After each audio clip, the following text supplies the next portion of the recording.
চাইতো আছে সকলের কবরের আযাব মাফ করে দাও রব্বুল আলামিন। বিশেষ করে আমরা যারা এখানে হাত উঠেছি, আল্লাহ আমাদের পূর্বপুরুষ, আমাদের গোষ্ঠী জ্ঞাতি, আমাদের পরিবারের যারা কবরে চলে গেছেন, আল্লাহ তাদের সকলের কবরকে আল্লাহ তুমি জান্নাতের বাগান বানায় দাও রব্বুল আলামিন। জানি না এই মজলিসে যারা বসেছেন কার মা নাই, কার বাবা নাই।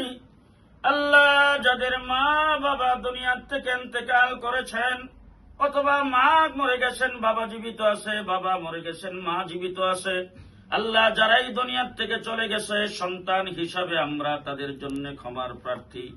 মেহেরবানি করে তাদের কবরগুলিকে জান্নাতের টুকরা বানায় দাও রব্বুল আলামিন। মা বাবার কবরে আযাব দিও না রব্বুল আলামিন। আমার ডাইনে বামে সামনে যারা বসে আছেন, আল্লাহ আমাদেরও একদিন কবরে চলে যেতে হবে।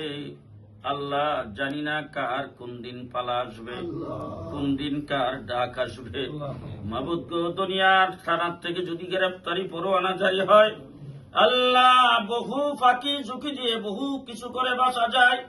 আজরাইল যেদিন গ্রেফতারি পরোয়ানা নিয়ে আসবে, আল্লাহ বাসার মতো কোনো কায়দা না হয় রব্বুল আলামিন। তোমার কোরআনে তুমি বলছো লা তামুতুন্না ইল্লা ওয়া আনতুম মুসলিমুন, মুসলমান না হয়ে কিন্তু মৃত্যুবরণ করবে।